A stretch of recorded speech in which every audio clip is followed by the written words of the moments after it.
Hi everyone. Today, we are going to speak about how the concept of firefighter works in IAG, and to understand how this entire process works. I'll just try to compare the existing functionality what we have in GRC with IAG, so that we can make a one-to-one comparison.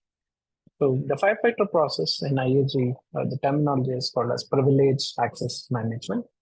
And now, we are going to first see from the usage perspective, and we'll take from the bottom-up approach, where from the usage perspective.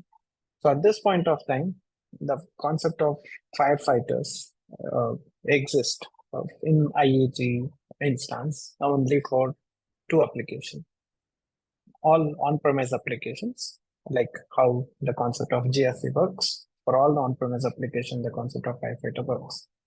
And the only one application, cloud application, on which IAG supports firefighter access or privileged access management is S/4HANA on cloud. Any other applications, so be it Ariba, Concur, SuccessFactor, so there is no concept of firefighter provisioning or firefighter access exist at this point of IAG. So this is one common question which I always hear from the customers, partners, and in most of the discussions. So to make it clear, at this point of time, all ABAP stack-based system, IAG supports firefighter or privileged access management. And the only cloud application which is supported at this point of time is IAG or S/4HANA on cloud on IAG. So now, how the concept of execution happens, like how we have GRC underscore EAM transaction. So, and GRC EAM transaction, there are centralized and decentralized approach what we have in GRC, and IAG only supports decentralized. So IAG Launchpad, or the transaction through which we can log in into Firefighter of IAG PIM access, can only be done in the corresponding connector system or satellite system. And from IAG, we can't launch. The very reason is IAG is installed in BTP and BTP exists in cloud.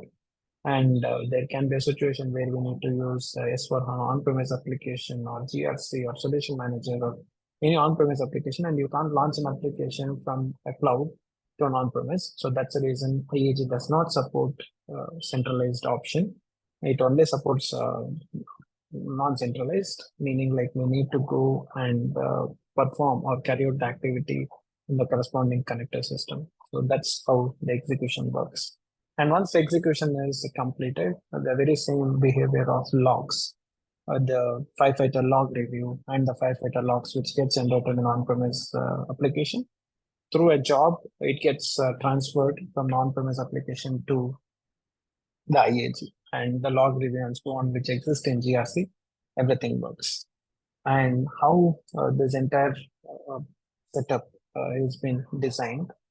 So the firefighter ID gets created first. So we need to go and create a firefighter ID, and here we term it as the PAM ID. So the PAM ID needs to be requested in IAG, and subsequently through the repository sync job and through the provisioning job, the ID which got created in IAG will be transferred to the corresponding connector system. There is a specific role which needs to be present in that particular user, which we are using it for communication between on-premise and IAG. And the user type should be a system user or a service user, which is by definition, that's not a dialog user. Like how typically in GRC, we create the firefighter user ID. So the same way it works here also. And the role which is required, so that differentiates whether it's an IAG specific role or IAG FFID specific role, or it's a general, or it's related to a general application. And how we create it. So there is a separate procedure which will be covering in detail in upcoming topics. So a separate procedure is followed or needs to be followed to create a firefighter. And once the firefighter is created, and we need to also create access request if we need to assign the firefighter user to a specific dialog user, or for a specific user for a given point of time. We need to assign the user to the user who is going to use the ID to carry out an activity. So that remains the same, like how it works in GRC. So that's all I had for today. And please keep watching. There are many other things which we'll be discussing in the upcoming topics. Thank you.